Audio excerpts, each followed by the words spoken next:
유레 랍비의 창세기 해석. 네, 이렇게 되어 있습니다. 이제부터 옛날 이야기를 이렇게 쭉 해드릴 건데, 첫 번째 이야기는 벳의 벽을 넘어서 이렇게 되어 있습니다. 벳은 그 알파벳이에요. 이 히브리어 알파벳에, 네, 이게 첫 번째 글자 알레프고요. 요게 두 번째 글자 벳, 네, 세 번째 글자 김멜, 네, 이렇게 생겼습니다. 그래서 지금 이 벳의 벽을 넘어서라고 하는 건 뭐냐면, 여기 벳이 보면은 요렇게 생겼잖아요. 네, 요게 원래 집 모양이었어요. 네.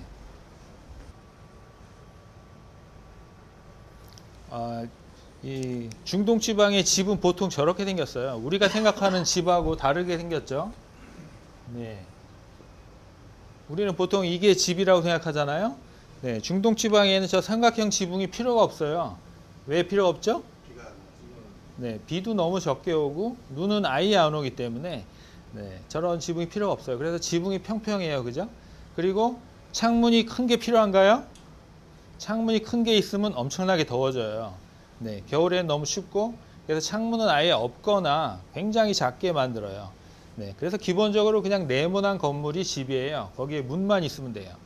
네, 그래서 여기서부터 시작해가지고, 네, 이런 식으로, 네, 요게 이제 반 돌아가가지고 이런 식으로, 네, 그래서 지금 저 글자가 된 거예요, 이렇게.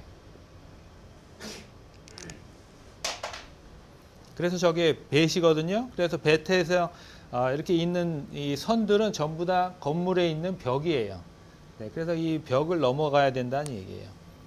자, 이건 창조하고 관련된 얘기인데요. 그래서 이제 일단 우리가 창조하고 관련된 이야기로 강의를 시작하려고 합니다. 자, 첫 번째 이야기는 여러분 그 슬라이드에서 보시면, 네, 다 같이 읽어보겠습니다. 시작. 랍비 요나가 랍비 레위의 이름으로 말했다. 왜 이 사람이 벳은 사방이 다 막혀 있고 앞부분만 열려 있다. 그러므로 당신은 위에 뭐가 있는지, 아래에 뭐가 있는지, 안에 뭐가 있는지, 그리고 뒤에 뭐가 있는지 물을 권한이 없다. 네, 이렇게 되어 있습니다. 자, 이게 무슨 말일까요? 왜 이 세상이 벳으로 창조되었는가? 이 질문에서부터 시작하잖아요. 이 질문은 도대체 어디에서 나왔을까요? 이 질문은 여기에서 나왔어요. 지금 이 부분은 창세기 1장 1절에서 3절까지 히브리어로 써놓은 거예요. 네, 그래서 여기 베레시트 바라 엘로힘 에타 샤마임 베타 아레츠 이렇게 돼 있어요. 그래서 하나님이 이게 처음에 하나님이 하늘과 땅을 창조하셨다. 지금 이렇게 써 있는 거예요. 네. 그런데 맨 처음에 무슨 글자로 시작하고 있어요? 네. 베트로 시작하고 있다는 거예요. 지금 이 랍비들의 질문은 뭐냐면, 아니 알파벳을 보면 알렙, 베트, 기메, 달렛 해갖고 20몇 개가 있는데 왜 굳이 두 번째 글자로 하나님이 천지창조를 시작했냐라고 묻는 거예요. 왜 질문이 나왔는지 아시겠어요? 네. 아니 이왕 천지창조면 알렙으로 시작할 것이지 왜 알렙으로 시작하지 않고 베트로 시작했냐라는 거예요. 네. 그리고 그 뜻을 설명해 주는 게 뭐냐면, 네, 이렇게 돼 있는 거예요. 이 뜻의 이유는 뭘까요? 이 뜻에서 말하고자 하는 교훈은 뭘까요? 그래서 아까 제가 잠깐 말씀드렸죠. 창조에 대한 이야기가 있는데, 그렇다면 이 창조 이전에는 무슨 일이 있었는지, 네, 왜 이 토라가 사람에게 얘기해 주지 않느냐라는 거예요. 우리는 좀 알고 싶은데, 그 전에 무슨 힉스 입자가 있었는지, 뭐 빅뱅이 있었는지 우리 좀 알고 싶은데, 왜 그 창조 이전에 무슨 일이 있었는지 얘기해 주지 않느냐, 이런 질문을 가질 수 있잖아요. 네, 거기에 대해서 이게 대답인 거예요. 니네 창조가 베트로 시작한 걸 모르니? 이런 거예요. 베트는 이게 다 벽이라는 거잖아요. 네, 다 막혀 있고 한 곳만 뚫려 있듯이 성경에서 얘기해 주는 것만 알면 되지, 그걸 넘어가지고 질문하는 애는 안 좋은 애, 나쁜 애예요. 네. 그런 질문을 하는 사람은 나쁜 사람이에요. 자, 근데 창조에 대해서 그것만 있는 건 아니에요. 이 사실은 우리가 보통 창조와 관련해서 읽지 않는 본문인데 잠언에 보면은 이런 본문도 있어요. 네, 이거 같이 읽어볼게요. 여호와께서 그 조화의 시작 곧 태초에 일하시기 전에 나를 가져셨으며 만세 전부터 태초부터 땅이 생기기 전부터 내가 세움을 받았나니 아직 바다가 생기지 아니하였고 큰 샘들이 있기 전에 내가 이미 났으며 산이 세워지기 전에 언덕이 생기기 전에 내가 이미 났으며 하나님이 아직 땅도 들도 세상 진토의 근원도 짓지 아니하셨을 때에라. 그가 하늘을 지으시며 궁창을 해면에 두으실 때에 내가 거기 있었고 그가 위로 구름 하늘을 견고하게 하시며 바다의 샘들을 힘있게 하시며 바다의 한계를 정하여 물이 명령을 거스르지 못하게 하시며 또 땅의 기초를 창조하실 때에 내가 그 곁에 있어서 창조자가 되어 날마다 그의 기뻐하신 바가 되었으며 항상 그 앞에서 즐거워하였으며 사람이 거처할 땅에서 즐거워하며 인자들을 기뻐하였느니라. 잠언서 8장에 나온 말이에요. 여기 창조 이전의 세계에 대해서 뭐라고 얘기하고 있나요? 다른 건 모르겠지만 창조가 있기 전에 하나님 이외에 내가 있었어요. 나는 누구예요? 네, 여기는 지금 지혜의 독백이에요. 네, 잠언서 8장에 지금 지혜가 지금 얘기를 하고 있는 거예요. 그래서 이 창조 이전에도 지혜는 있었다라고 성경에 써 있네. 그럼 이 지혜는 누구지? 하나님은 유대인들은 확실하게 유일한 하나님만 섬기는데 이 지혜는 도대체 누구예요? 네, 그런 질문이 생긴다는 거죠. 그러니까 아까 분명히 그 앞에서 우리가 읽은 거기에서는 배틀을 넘어서는 질문은 절대로 하지 않으면 안 된다고 했는데 성경에 찾아보니까 이런 얘기가 있는 거예요. 그 지혜가 누군지 궁금해진다는 거죠. 네, 지혜는 누구일까요? 그래서 거기에 대한 이야기가 이 창세기 라빠에 있습니다. 네. 이것도 같이 읽어보겠습니다. 네. 또 다른 해석이 있다. 아몬은 장인 오만을 뜻한다. 토라는 자신이 찬양받아 마땅하신 거룩하신 분이 사용하는 도구였다고 말한다. 마치 인간들의 왕이 왕궁을 지을 때 자기 스스로의 생각대로 건축하지 않고 장인의 설계를 따르며 장인도 자기 생각만으로 건축하지 않고 설계도와 도면에 따라 방을 만들고 문을 닫는다. 찬양받아 마땅하신 거룩한 분께서도 토라를 보며 세상을 창조하셨다. 그래서 토라는 태초에 하나님이 천지를 창조하셨다고 기록하고 있으며 이는 하나님이 처음에 나로 천지를 창조하셨다는 말이다. 여기서 처음이란 말은 토라를 가리키는 것이니 여호와께서 그 조화의 시작 곧 태초에 일하기 전에 나를 가지셨으며 라고 한 것과 같다. 네. 무슨 얘기인가요? 아까 있었던 지혜, 나가 누구라고요? 네, 토라라는 거예요. 네, 그래서 토라가 신의 산에서 받았다고요? 아니에요. 네, 토라가 창조 이전에 하나님이 이미 가지고 계셨고요. 글로 써져서 하나님이 그 토라를 읽고 마치 그 건축자가 설계도를 보고 건축을 하는 것처럼 하나님이 토라를 보고 천지를 창조하셨대요. 네, 이게 설명이에요. 자, 이 설명을 도대체 어떻게 이렇게 가지고 올 수 있었느냐? 네, 이건 이제 여기에서부터 나온 거예요. 여기 아몬은 하고 이렇게 해서 여러분이 이해를 하실 수 없을 텐데 여기 보면은 창조자가 됐다고 했잖아요. 우리말로 지혜가 뭐라고 했냐면 자기가 하나님 곁에서 창조자 노릇을 했다라고 얘기하고 있잖아요. 이 말이 아몬이라는 말이에요. 히브리어로. 근데 그 아몬이라는 말이 무슨 말인지 몰라요. 이게 평소에 많이 쓰는 낱말이 아니에요. 네. 그래서 랍비들이 이 말에 대해서 아몬은 이런 거다, 아몬은 저런 거다 이렇게 주장하는 사람이 많았어요. 그래서 어떤 사람은 뭐 교육자나 선생이라고 얘기한 사람도 있었고, 뭐 옷가지를 부르는 이름이다라고 얘기하는 사람도 있었고, 또 뭐 이게 어떤 수도처럼, 어떤 나라의 수도처럼 네, 굉장히 중요한 어떤 물건을 부르는 이름이다, 이렇게 주장하는 학자들이 있었고, 네, 그리고 그 다음 주장이 뭐냐면 네, 아몬은 장인이다라고 얘기하고 있는 거예요. 이게 그러니까 사실은 첫 번째 의견도 아니고 네 번째, 다섯 번째쯤 되는 설명인 거예요. 아까 이 지혜가 내가 하나님과 함께 창조자가 된다라고 할 때, 네, 그게 이제 장애인으로 읽을 수 있다는 말이에요. 자, 왜 이렇게 주장하냐 하면 원래 히브리 잠언서에는 지금 아몬이라고 써 있는데, 이 아몬이라는 거는 오만으로도 읽을 수 있다, 이렇게 주장하는 거예요.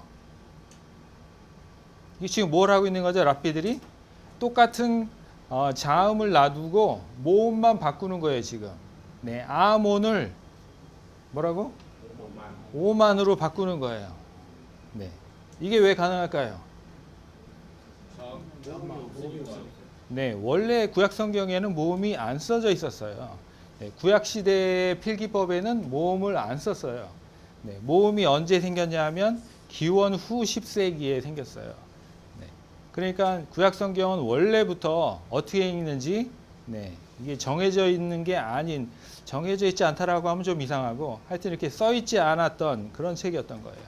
그렇기 때문에 지금 요 미드라시가 기록되던 요 시기에는 아마도 이 랍비들이 읽는 구약 성경에는 모음이 안 찍혀져 있었을 가능성이 높아요. 네. 그러니까 지금 여기에 알렙, 뱀, 눈 요 자음만 보고 일반적으로 딴 사람은 다 오만이라고 읽는데 뭐라고? 아몬이라고 읽는데 나는 그거를 오만이라고 읽을래, 이렇게 하는 거예요. 네. 지금 여기서 이제 랍비들이 사용하고 있는 성경 해석 방법 중에 굉장히 중요한 해석 방법 하나를 보고 계신 거예요. 네. 이게 뭐냐면 자음을 굉장히 중요하게 생각하지만 거기에 모음만 바꿔서 네, 다른 방식으로 해석할 방법을 찾는 거예요. 네. 그렇다면은 지금 지혜가 뭐라고 얘기하고 있냐면 자기가 장인이라고 얘기하고 있는 거예요. 네. 그러니까 여기서 왜 건축자 얘기가 나왔는지 이해하실 수 있는 거죠. 네. 그러니까 하나님이 원래 이제 건축 발주자 같은 분이에요. 네. 모든 것을 결정하시고 네, 이런 이 모든 건축의 책임자지만은 그 밑에 네, 이런 장인이 있을 수 있다는 거예요. 네. 그리고 그 장인은 누구다? 토라다라고 얘기하는 거예요. 네. 그래서 지혜가 지혜로운 말이니까 결국 이건 지혜로운 가르침이고, 지혜로운 가르침은 결국은 토라고, 네, 이런 식으로 이제 쭉 이게 연결이 된다는 거예요. 네. 그래서 토라는 나중에 이렇게 뭐 모세가 시내산에 올라갔다가 돌판에다가 이렇게 써가지고 받은 몇 가지의 규칙, 이게 아니고 창조 이전부터 있었던 네, 모든 세상을 만들고 운영하고 할 수 있는 어떤 그런 원리로 네, 토라가 있었다라고 주장을 하는 거예요. 네, 그래서 지혜는 토라고. 자, 만약에 이런 식으로 이해를 한다면 창조 기사 자체의 성격이 바뀌어요. 네, 왜냐하면은 우리는 지금까지 창조 기사를 뭐라고 생각했냐면 어떤 식으로 하나님이 창조하셨는지를 써놓은 마치 신문 기사처럼 네, 생각을 했어요. 그때 일어났던 일을 그대로 써놓은 네, 그런 거다라고 생각을 했어요. 근데 랍비들은 지금 그거 성격 자체를 바꾸고 있어요. 네, 이게 이제 장인이고, 하나님께서 천지 창조를 만드신 거는 설계도를 보고 만드신 거예요. 그리고 여기 뭐라고 했냐면 하나님이 처음에 나로 천지를 창조하셨다는 말이다, 이렇게 얘기했거든요. 이게 지금 저 히브리어를 설명드리기 위해서 우리나라 말로 저렇게 써놨는데 여기 보시면 비레시트 바라 엘로임, 이렇게 해석을 한 거예요. 다시 말해서 원래는 여기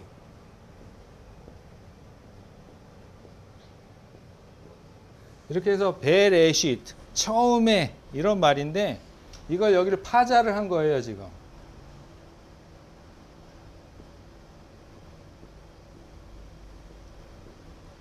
그래갖고 요거를 배로 읽지 않고 B로 읽겠다는 거예요. B는 뭐가 되냐면 나로 말미암아 뭐 이런 말로 읽을 수가 있어요. 네, 히브리어로. 그러니까 하나님이 창세기 1장 1절에 얘기한 거는 한 처음에 하나님이 천지를 창조하셨다가 아니고 하나님이 나로 천지를 창조하셨다라고 얘기한다는 거예요. 그리고 그 나는 누구냐면 아까 얘기했듯이 나라고 누가 계속 얘기했죠? 지혜가 계속 얘기했잖아요. 그리고 지혜는 토라고. 네. 그러면서 또 이 사람이 뭐라고 하냐면 처음이란 말, 여기 요 레시트라고 하는 말. 네. 처음이란 말은 토라를 가리키는 것이니 기록된 바 여호와께서 조화의 시작 곧 태초에 일하시기는 나를 가지셨으며 라고 한 것 같다. 네. 이렇게 설명을 한 거예요. 그래서 원래 정확하게 우리가 해석할 수 없었던 이 천지 창조 이전의 상황을 잠언이랑 이렇게 엮으면서 네, 그 베트라고 하는 한 글자를 물고 늘어져 갖고 모음을 바꿔서 네, 여기 나라고 하는 거랑 연결시키면서 네, 이 창조 기사 자체의 성격을 이렇게 바꾸고 있는 중이에요. 네, 그래서 여기서 이제 뭐가 나오냐면은 이 유대인들이 랍비들이 생각하고 있는 토라란 무엇인가? 네, 유대인들이 생각하고 있는 그 하나님의 행위의 본질이 무엇인가라는 것을 우리가 좀 엿볼 수가 있는데 하나님이 지금 하신 행위를 우리가 보면은 그냥 마음에 떠오르는 것을 마음대로 임의적으로 천지 창조를 하시는 분이 아니고 네, 이 토라가 이미 있었고 그 계획에 의해서 건축을 하는 분이라고 이제 말했잖아요. 다시 말해서 하나님은 최초의 독자가 되는 거예요. 네, 토라가 있고 그 토라를 처음으로 읽은 분이 하나님이 되는 거예요. 그리고 하나님은 독자일 뿐만이 아니라 굉장히 이상적인 어떤 실천가예요. 왜냐하면 토라를 읽자마자 그 토라에 맞춰서 천지창조를 하셨잖아요. 그러니까 토라를 배워서 율법을 배워서 실천으로 곧 옮긴 그런 분이 된다는 거죠. 네, 그러니까 아니죠. 그건 모르겠어요. 그건 여기 안 써 있어요. 네, 네. 근데 여기서 지금 중요한 것은 랍비들이 이 이야기를 통해서 하나님을 어떤 존재로 묘사하고 있냐면은 네, 토라를 읽고 실천하는 존재. 네, 이렇게 지금 마련해주고 있다는 거예요. 그러니까 다시 말해서 이 전체적으로 토라가 아까 얘기했던 이 창조 기사 자체가 창조 시대에 있었던 어떤 일을 그대로 묘사한 신문 기사가 아니고 지금 유대인들에게 당신들이 어떻게 살아가야 하는지 네, 생활 규칙을 보여주는 어떤 윤리적인 어떤 논설문으로 바뀌어지고 있는 거예요. 네, 이거 봐라. 여호와 하나님도 태초부터 토라를 읽고 그 토라를 실천하시는 분이었으니 너희들은 이제부터 어떻게 살아야 되겠니? 네, 이렇게 묻고 있는 거죠. 이렇게 네, 수사학적인 질문을 이제 던져주는 거죠. 네, 그래서 조금 그거를 보시면은 이렇게 이제 우리가 두 가지 창조에 대한 두 가지 다른 이야기를 봤는데요. 첫 번째 이야기는 글자 하나를 가지고 이렇게 따져가지고 네, 질문할 수 있는 한계가 있다 이렇게 얘기를 하고 네, 그래서 이제 어떤 권위를 종교적인 권위를 이제 확립하는 그런 쪽의 의도를 보여줬다고 한다면 뒤에 있는 거는 낱말의 모음을 바꾸고 토라의 중요성을 강조하고 네, 결국은 윤리적인 행위의 중요성을 강조하는 네, 그런 행위로 이제 바꾸고 있어요. 두 가지 이야기가 병존할 수 있나요? 첫 번째 이야기와 두 번째 이야기가 같이 서 있을 수 있을까요?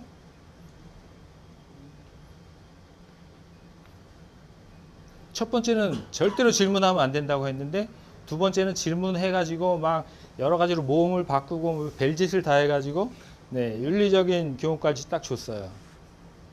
네, 그래서 이렇게 이런 게 여러분 유대교의 전통적인 문헌 네, 요거를 보면 배울 수 있는 큰 특징 중에 하나가 바로 이거예요. 네, 유대교의 전통 문헌이라는 것은 우리가 이제 생각하는 어떤 교과서라든가 아니면 철학책이나 이런 것처럼 완전 일관적인 어떤 체계에 의해서 한 가지 교훈만 가르치는 책이 절대로 아니에요. 네. 아까 우리 탈무드에도 보면은 모든 토론이 이렇게 막 있다고 했잖아요. 네, 이 미드라시도 마찬가지예요. 한 랍비는 절대로 요 경계 넘으면 안 돼. 이렇게 가르치고, 다른 랍비는 그 너머에는 뭐 토라가 있었는데 토라가 뭐 장인이었고 뭐 어쩌고 저쩌고, 네, 이런 얘기까지 하는 거예요. 이런 얘기는 성경에 써 있나요? 네, 성경에 안 써 있거든요. 네, 근데 그거를 이렇게 막 연결해 가지고 설명을 해준다는 거예요. 네, 그래서 이제 다양한 이런 자세들, 네, 다양한 해석 가능성들, 이런 것이 이제 동시에 이렇게 공존하는, 네, 이런 게 이제 유대교 문헌의 특징이에요.